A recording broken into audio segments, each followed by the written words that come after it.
para los que no te conocen, ¿cómo llegaste a esto? Esa es mi primera pregunta. ¿Cómo llegaste al mundo de las finanzas personales?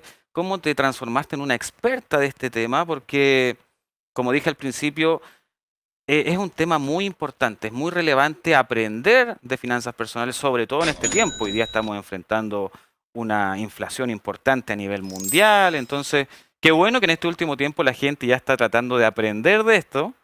Y quería un poco conocer tu historia. Cuéntanos, por favor, cómo llegaste a este mundo de las finanzas personales. Sí, bueno, es súper relevante, como tú bien dices, aprender sobre este tema porque nos gusta o no nos gustan los números, nos gusta o no nos guste el dinero, igual vamos a tener que lidiar con él. Así que es mejor saber a no saber, obviamente. ¿Y cómo fue que yo llegué? Bueno, yo en el 2015 caí en una crisis financiera que venía arrastrando hace años atrás, donde llegué a deber hasta 40 veces mis ingresos. 40 veces. Exactamente, 40 veces mis ingresos. Y salir de ahí me tomó cerca de 5 años. Y en esos años, todo lo que aprendí, yo decía que esto lo tenía que saber todo el mundo, porque veía mucha gente también endeudada, sobreendeudada, y que poco se hablaba. Claro. De hecho, en ese momento yo trataba de buscar información en Google, en distintos lugares, y no había muy poca, había escasa información en simple, y lo que había era quizás de otros países que están un poco más adelantados en este tema que nosotros, pero la verdad es que no había y cada vez se hacía más enredado tratar de aprender. Entonces, yo en ese momento decía, yo algún día voy a dar charlas donde voy a Ujú. ayudar a que otras personas no se endeuden como yo o que si están endeudados sepan qué hacer, porque eso es lo que pasa. De repente uno está sobreendeudado, bueno, tú también me vas a entender que tienes una historia Sí, similar, muy y similar. uno no sabe qué hacer, por dónde partir, cómo ir a negociar, no, como que uno no sabe, no sabe. Entonces, nada, así como esa fue como las primeras ganas.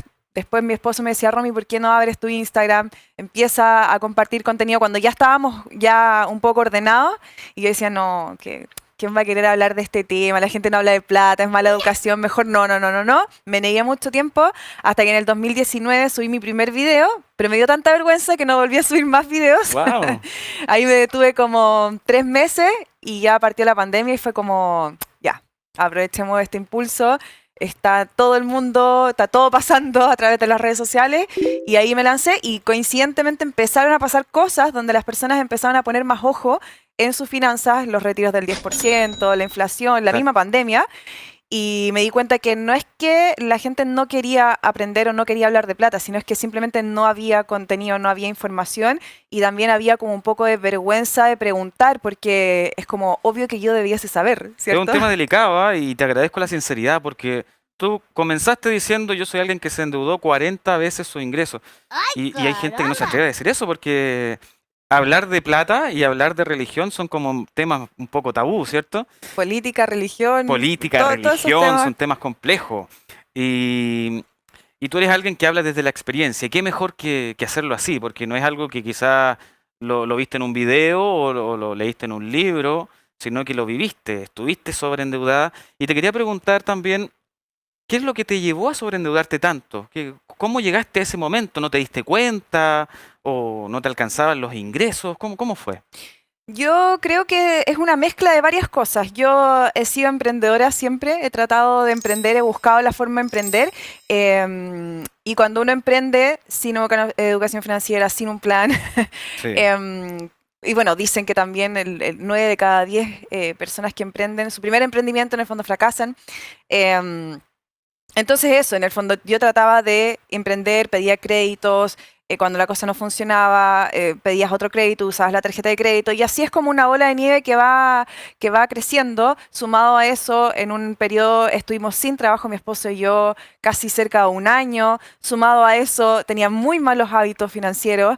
Entonces todo como que conjugó a que en un momento llegáramos a deber 40 veces lo que ganábamos. Y el problema es que, claro, cuando me di cuenta, porque uno como que trata de seguir viviendo, ¿cierto? Claro. Cuando me di cuenta, porque mi cuñado nos dijo, como ustedes saben su número, y yo no tengo idea de mi número, empezamos a sacar el cálculo, pero exacto, de cuánto debíamos, a qué le debíamos, y ahí fue como, es 40 veces lo que ganamos, y Nunca ahí habías fue, armado un presupuesto antes, no, nada, ¿no? nada. Y ahí darnos cuenta fue como, ¿qué hacemos? Esto es impagable, como intenté tirarme a quiebra, bueno, por distintas razones no lo pude hacer, y es heavy porque en el fondo empiezas a entrar en esta cosa como de tratar de salir, pero no poder salir. Yo aparte trabajaba en ese momento en ventas, entonces de repente recibía mucha plata y de repente poca plata. Entonces a veces con la plata que cuando recibía mucho tenía que ponerme al día con las cuentas pasadas de luz, agua, gas, etcétera. Entonces Claro, era como una bola infinita. Pero yo creo que eso, la mezcla de tres cosas. Un periodo de cesantía, que yo creo que eso no fue tan relevante porque mi principal error era la nula educación financiera, los malos hábitos y el emprender también. claro. O sea, este tema va más allá de tener mucho o poco dinero. Mm, Porque sabes que a mí en lo personal también me ha tocado asesorar muchas personas y de distintos, que reciben distintos montos de ingresos. De repente se cree de que las personas que están necesariamente sin trabajo o que tienen un ingreso menor son los que tienen principalmente problemas financieros. mm. Sabes tú que hay gente también que tiene cantidades importantes de dinero, que ganan muy bien y que también están sobreendeudados. Entonces es muy relevante eso, que también esto de la educación financiera es transversal para todos los montos de ingreso, para las distintas categorías, por así decirlo. Y en ese sentido, ¿qué le podríamos decir a la gente que hoy día nos está viendo en la casa y dice, oye, me estoy, me llega mucho lo que está diciendo Romina en este momento porque yo también estoy endeudado, estoy endeudada, qué sé yo? Muchos no saben ni siquiera si están en un 30, en un 40, en un 50 veces su Mm. renta. Entonces, ¿cuáles son los pasos que uno debe seguir para poder terminar con el problema del endeudamiento? Sí, yo creo que una de las cosas que hoy día miro para atrás y digo, ¿dónde fallaba yo, entre comillas? Era justamente en el tema de los hábitos y la mentalidad. Mm, Porque lo que tú bien decías, de repente no es la falta de dinero. De hecho, nosotros alcanzamos a vender nuestro departamento, ganamos dinero en esa venta, que de hecho nos llegó una compradora con dinero al contado, que fue así como caída del cielo, porque eso acorta claro. un montón los procesos de la venta. Em, entonces ganamos dinero, con una parte nos pusimos al día con nuestras deudas y con otra parte viajamos a Punta Cana.